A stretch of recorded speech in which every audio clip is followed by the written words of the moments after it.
찬송하시겠습니다. 찬송가 391장입니다.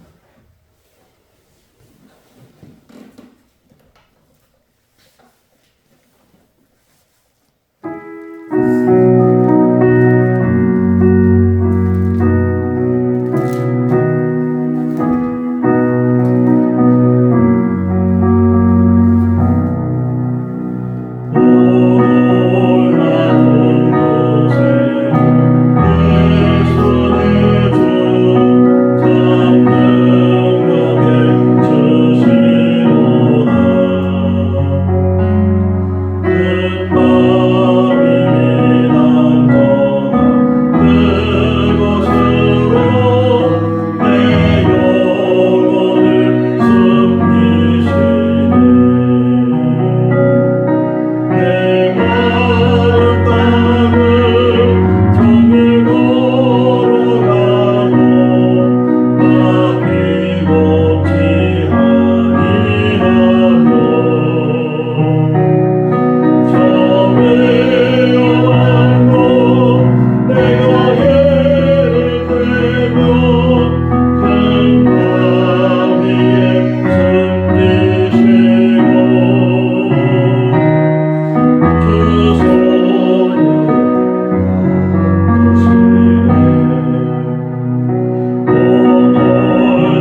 27장 57절에서 66절 말씀입니다.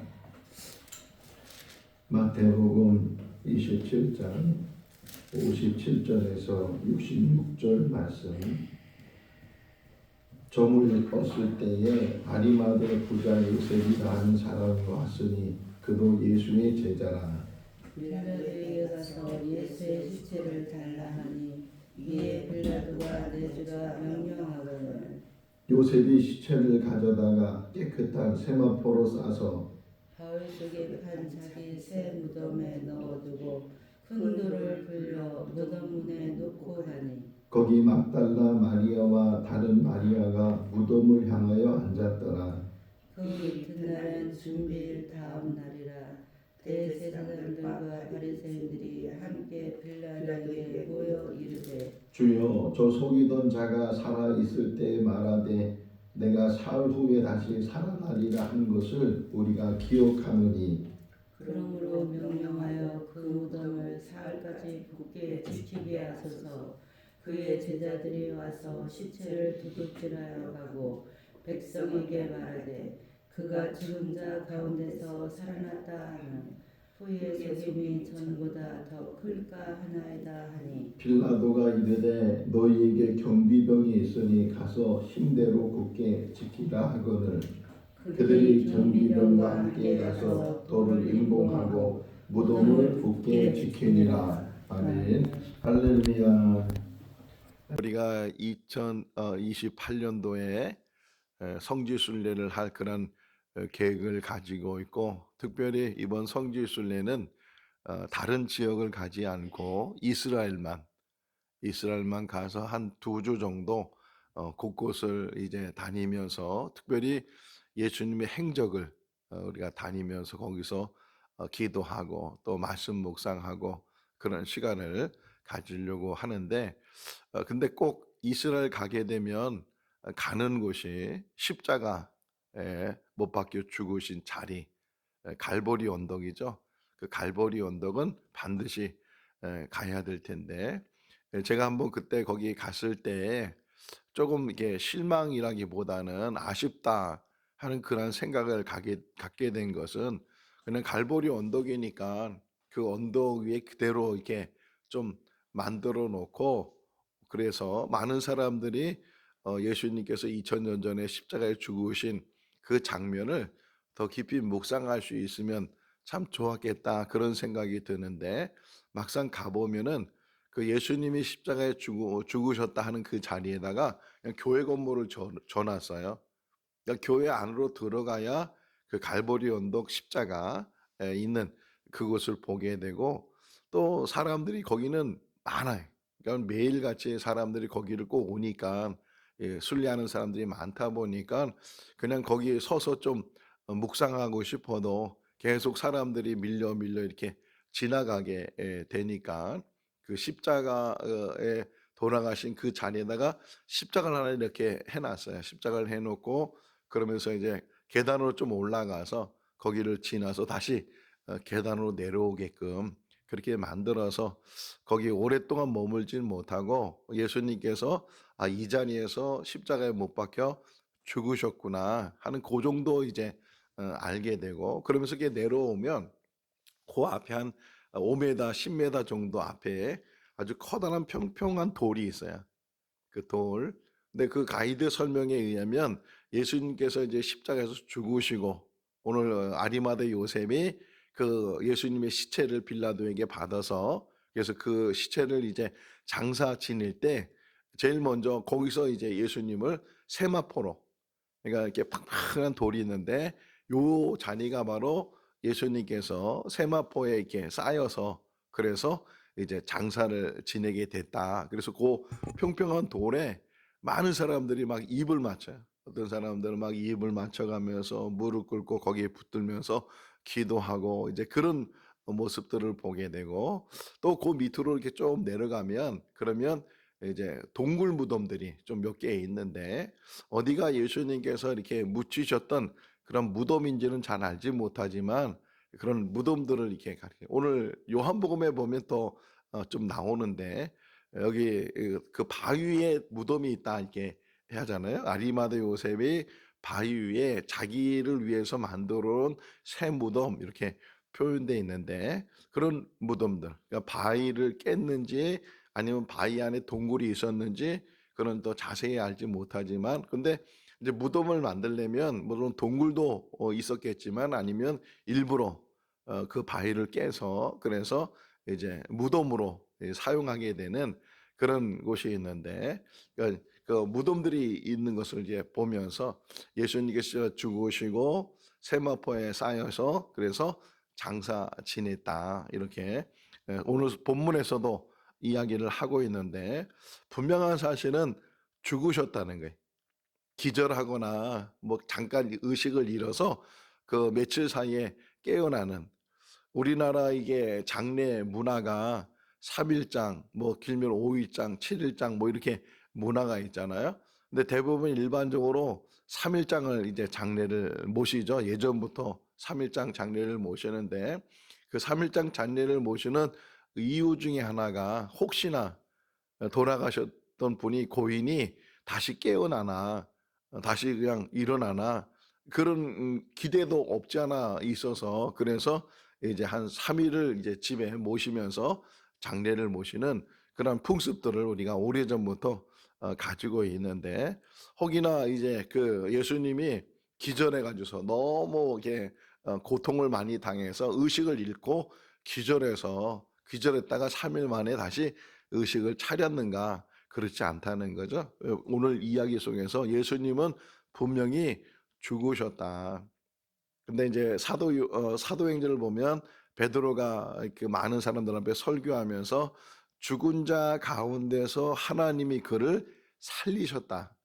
그러니까 예수님은 분명히 죽으셨고 그 죽은 자 가운데서 3일 만에 다시 살아났다. 자, 예수님이 어느 날 갑자기 이제 세리 요한에게 나타나시고 그에게 세례를 받으신 다음에 그때부터 여러 곳을 다니면서 복음을 전해요. 회개하라 천국이 가까웠느니라 복음을 전하고 또 병자들을 만났을 때 그 병을 고쳐주고 그 병을 고쳐준 그 소문이 이제 막 퍼지는 거예요.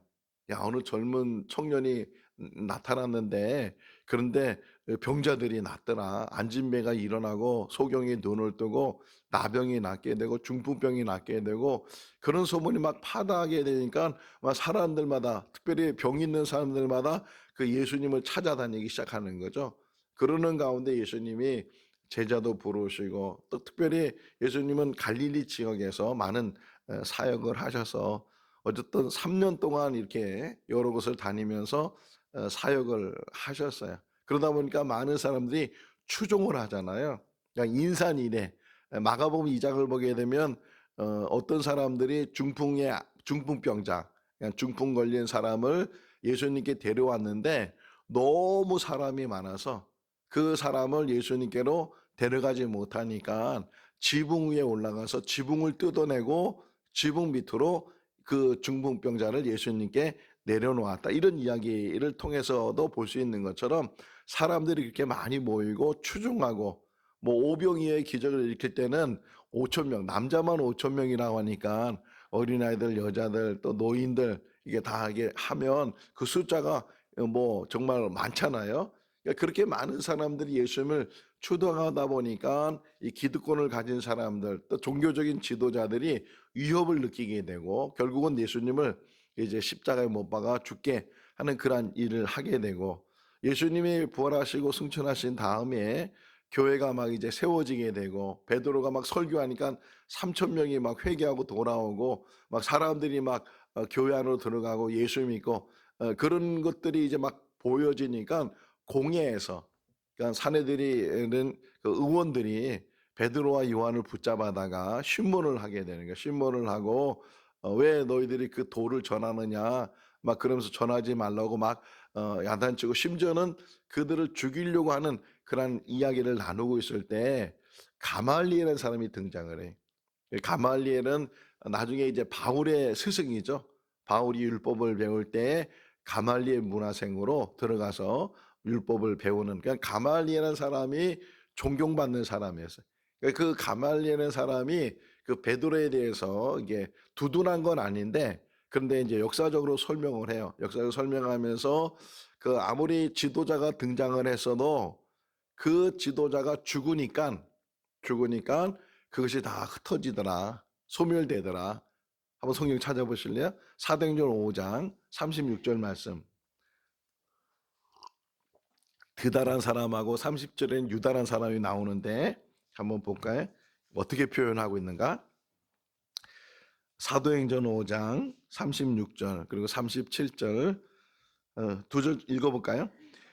이전에 드다가 일어나 스스로 선전함에 사람들이 약 400명이나 따르더니 그가 죽임을 당함에 따르던 모든 사람들이 흩어져 없어졌고 그 후에 호족할 때에 갈릴리의 유다가 일어나 백성들을 깨어 따르게 하다가 그도 망한즉 따르던 모든 사람들이 흩어졌느니라. 이렇게 가말리라는 사람이 드다라는 예를 들고 유다라는 갈릴리 유다라는 사람을 예를 들어서 사람들이 그들을 추종하다가 그가 죽으니까 그가 망하니까 결국은 따랐던 사람들이 다 흩어져 버리고 소멸됐다 이렇게 표현하고 있잖아요. 그러면서 이제 그 예수님을 따르는 사람들에 대해서 이제 변론을 해주는 그런 이야기가 뒤에 나오게 되는데, 자, 예수님이 죽으셨다는 거예요.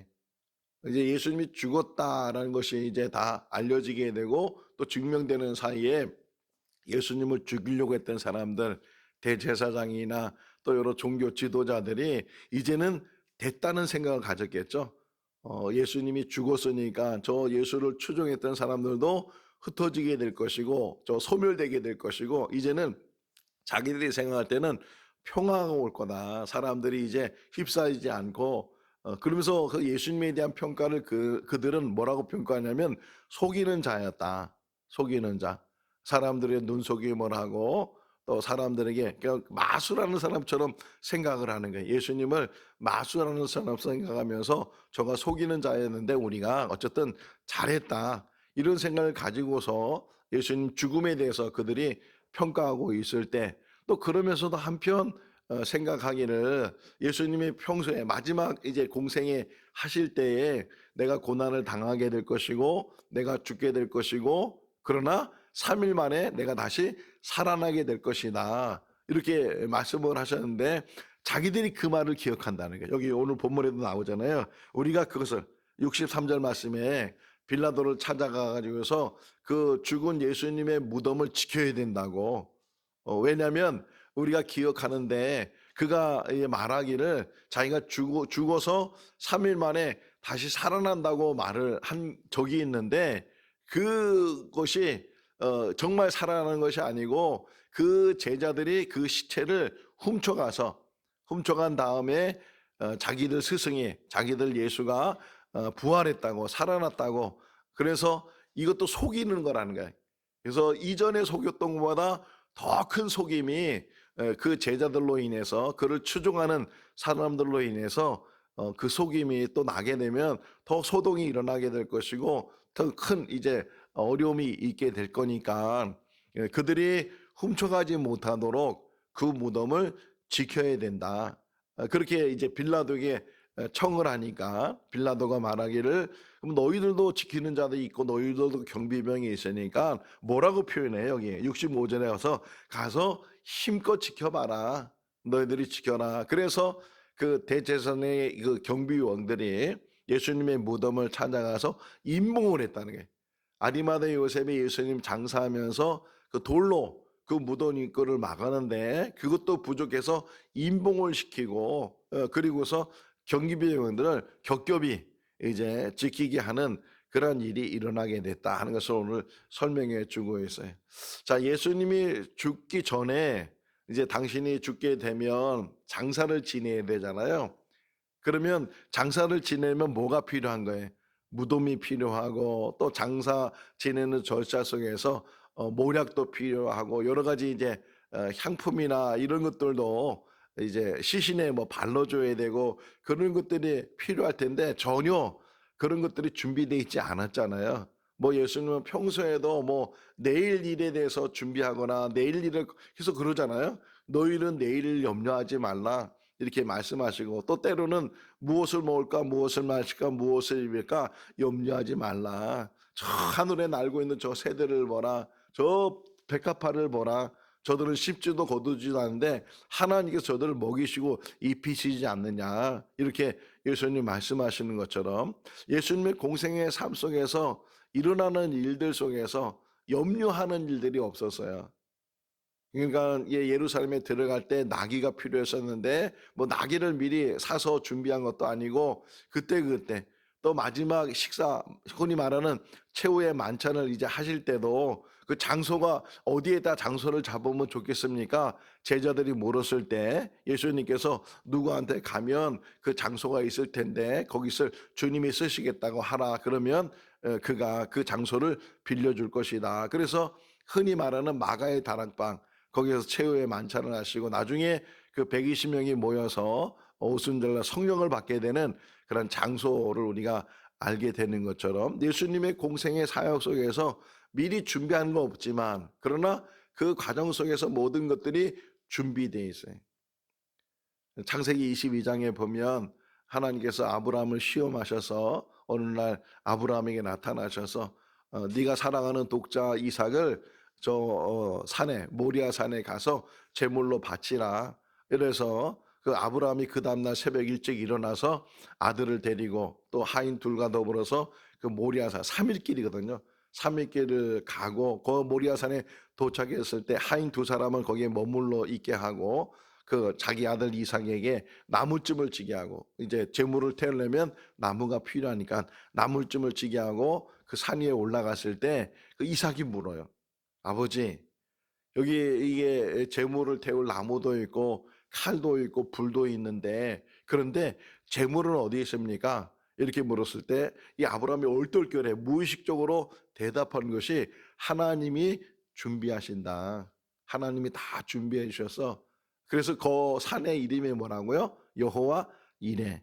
하나님이 다 준비하셨다. 정말 이제 결과적으로 보면 하나님께서 준비하셔서 이삭 대신에 제물을 바칠 수 있는 양이 뿔이 이제 수풀에 걸려 있어서 그 양을 이제 제물로 바치게 됐다 하는 이야기를 볼 수 있는 것처럼 예수님이 뭐 무덤을 미리 준비하거나 이런 일은 전혀 없었지만 그러나 그때마다 하나님이 필요한 사람 필요한 것들을 만드셔서 또 그 모든 일들을 이루어 가시게 된다. 오늘 새벽에 이 말씀을 묵상하면서 우리도 마찬가지 내일 일을 염려하지 말라. 내일 일을.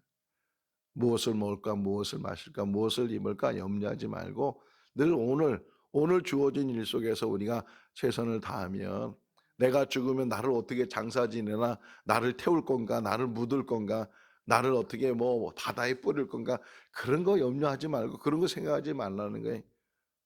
예수님도 말씀하시죠. 죽으면 다 그 죽은 사람에 대해서 다 장례를 지내게 되니까 그런 거 염려하지 말고 이 땅에 사는 날 동안 하루하루 우리에게 주어진 일들을 잘 충실히 감당하다가 하나님 부르시면 요즘은 이게 독거노인들 이게 세상을 떠나는 경우도 많이 있잖아요. 그럴 때 이제 가족이 없으니까 장사를 지내야 되는데 장사 지낼 사람도 없고 자식도 연락이 안 되고 뭐 친지들도 연락이 안 되고 그런 사람들은 다 정부에서 국가에서 다 이렇게 장례를 물론 일반적으로 장례 치르는 것처럼 잘 장례를 치러지진 않지만 어쨌든 시신이 생기면 다 국가가 그것을 장례를 한다고 그렇게 하는데 뭐 부득이하게 혹이나 아무도 없어서 일가 친족도 없고 자식도 없고 어떤 연줄도 없고 그래서 혹이나 국가에서 장례를 치른다 할지라도 그런 거 염려할 필요가 없다는 거예요. 우리 인생 속에서 내가 죽으면 나를 어떻게 장례 치르는지 나를 어떻게 하는지 아무 상관이 없다. 근데 예수님의 이 이야기 속에서도 벌써 다 준비되어 있었어요. 아리마대 요셉이라는 사람 부자라는 말도 이게 나와요. 저기 부자 요셉 이렇게 표현했는데 근데 그도 예수님의 제자였다. 근데 그도 이제 관직을 가지고 있는 사람이고 좀 이렇게 지위가 있는 사람이고 그러다 보니까 드러내서 예수님을 이제 따르진 않았지만 그가 늘 마음으로는 자기가 예수님의 제자인 것처럼 생각하고 주님의 말씀에 대해서 늘 귀를 기울였던 사람 그게 아리마대 요셉이라는 사람이었는데 막상 이제 그 예수님이 죽게 되니까 용기를 냈어요. 드러내지 않았던 그 아리마다의 요셉이 자기를 드러내서, 그러니까 결정적일 때 함께 할 수 있는 사람. 친구 이야기 속에서 그런 얘기가 나오잖아요. 정말 저 사람이 나와 좋은 친구인지 깊은 친구인지 이걸 알 수 있는 것은 내가 가장 어려울 때 나를 떠나지 않고 나와 함께 해주는 친구. 평소에는 그렇게 뭐 중리 상리 이러면서 그렇게 하다가도 막상 내가 어려움을 당하게 되면 멀리하게 되고 남보다 못한 그런 관계를 갖게 되는 그런 친구가 아니고, 평소에는 드러내지 않고 그냥 친구 같지도 않은 그런 관계 속에서 지내다가 오히려 정말 어려움이 있을 때 그 어려움을 함께 해주는 사람, 바로 아리마대 요셉이 그런 사람이었다는 거예요. 결정적일 때 예수님의 이제 죽으시고 장사를 지내야 되는데 누군가가 나서서 장사를 지내주지 않으면 어디다 버릴 테고, 무덤이 없으면 어떻게 장사를 치르겠어요. 그런데 아리마대 요셉이라는 사람이 용기를 내서 빌라도에게 찾아가서 내가 예수님의 시체를 나한테 주시면 내가 그분의 장사를 내가 치르겠다, 이렇게 이야기를 했어요. 그때 빌라도가 허락했다 그러잖아요. 내주라고 명령을 해서, 그래서 아리마대 요셉이 이제 장사를 지내는데, 자, 요한복음 19장을 보게 되면 또 한 사람이 등장해요. 거기에는 니고데모라는 사람이 같이 아리마대 요셉하고 장사를 해. 그러니까 니고데모도 이 요한복음 3장에 나오잖아요. 그는 관원이었다, 사내들인 의원이었다, 이렇게 표현하고 있는데, 그가 밤중에 예수님 찾아와 가지고서 당신은 하나님이 보낸 사람입니다. 그렇지 않으면 어떻게 그런 일을 행할 수 있겠습니까? 그때 이제 예수님께서는 동문서답을 하시죠. 사람이 거듭나지 않으면 하나님 나라 볼 수도 없고 하나님 나라에 들어갈 수도 없다. 이제 그런 이야기를 했던 사람이 니고데모인데, 그러고서 이제 쫙 그 이름이 없어졌다가 예수님이 정말 십자가에서 죽으시고 이제 장사를 지내야 될 때 이 니고데모가 아리마대 요셉과 더불어서, 아리마대 요셉은 자기 무덤을, 자기가 이제 죽으면 장사 지낼 그 무덤을 준비해 뒀는데 그 무덤에 예수님을 장사하고, 또 이 니고데모는 많은 모략과 또 이게 시신에게 바르는 것들, 그런 것들을 준비해 갖고 와서, 그래서 예수님을 장사하게 돼요. 세마포로 싸서. 그래서 예수님을 이제 그 새 무덤이라고 표현되어 있죠. 아무도 쓰지 않았던 자기의 새 무덤에 예수님을 장사하게 됐다. 그리고 이제 죽었으니까 우리 일반적으로 사람들이 생각은 죽음은 모든 것의 끝이라고 생각하죠. 모든 것의 끝이다. 근데 이제 성경은 우리에게 죽음은 끝이 아니고 새로운 시작이다, 이걸 예수님을 통해서 우리에게 이제 말씀해 주고 있고, 고린도전서 15장에 보게 되면 사도 바울이 부활에 대한 이야기를 쭉 쓰면서 뭐라고 표현하냐면 예수님은 부활의 첫 열매다. 이 의미는 뭐예요? 예수님이 부활하셨을 뿐만 아니라 예수님을 구주로 영접한 모든 사람들도 예수님 부활과 함께 우리들도 부활하게 될 것이다. 예수님이 다시 오는 그날에는 죽은 자들이 먼저 다 살아나게 될 것이고, 막상 그때 살아있는 사람들은 호련히 변화돼서 공중에서 재림하시는 예수님을 맞이하게 될 것이다, 이렇게 사도 바울이 설명을 해요. 그리고 지금 우리가 가지고 있는 이 육신은 썩어질 육신, 흙으로 만들어진 육신이기 때문에 이 육신을 가지고 영원히 살 수 없어서 이 육신이 썩을 육신이 썩지 않을 육신으로, 죽을 육신이 죽지 않은 육신으로 변화돼서, 그래서 영원히 하나님이 예비하신 그 나라에서 영원히 살게 될 것이다. 우리가 지금 살고 있는 이 세상을 가리켜서 3차원 세계라 그래요. 3차원 세계. 그런데 수학자들이나 천문학자들이나 많은 과학자들이 차원이 많다는 거예요. 차원이 4차원이 있고 5차원이 있고 10차원이 있고 이 차원이, 이 3차원까지는요 그것이 이렇게 많이 변화되는 것이 그렇게 많지 않아요. 근데 4차원부터는 이 변화가 확확 달라져요. 확확 달라지면서, 그러니까 사람들이 상상을 못하는 그런 것들이 존재한다는 거예요.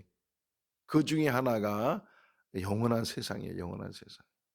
지금 우리가 살고 있는 이 세상은 유한적인 세상이잖아요.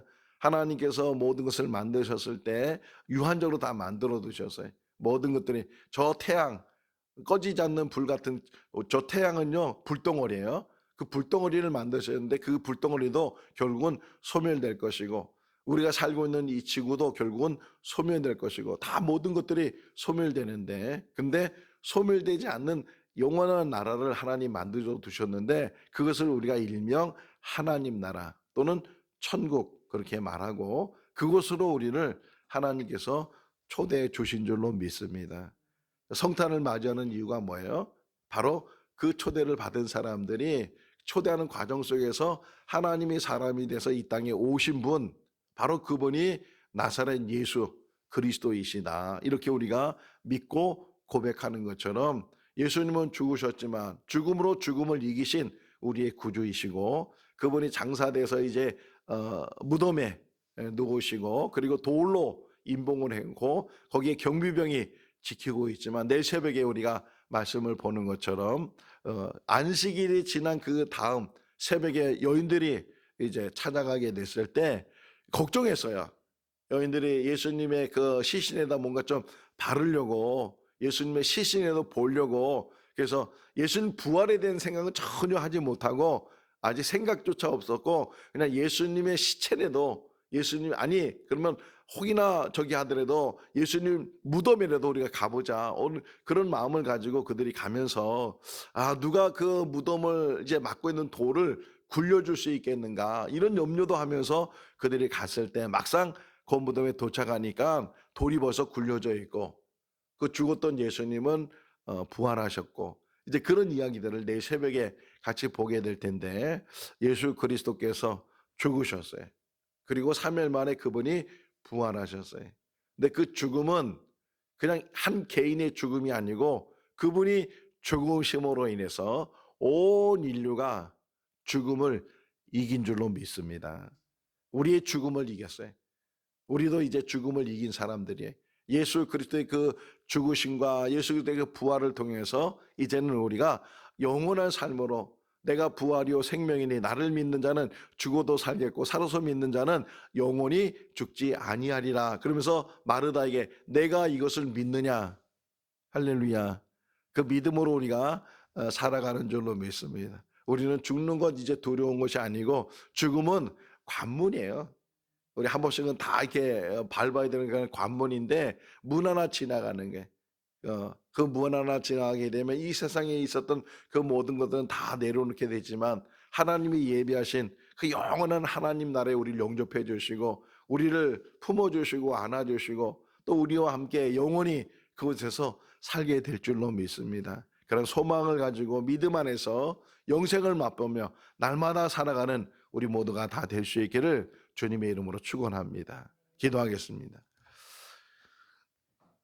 사랑이 많으신 하나님 아버지, 예수 그리스도가 이 땅에 오신 이유는 우리를 죄 가운데서 죽음 가운데서 구원하시기 위해서 오셨고 그 과정은 예수님이 대신 우리의 모든 짐을 짊어지시는 일이었습니다.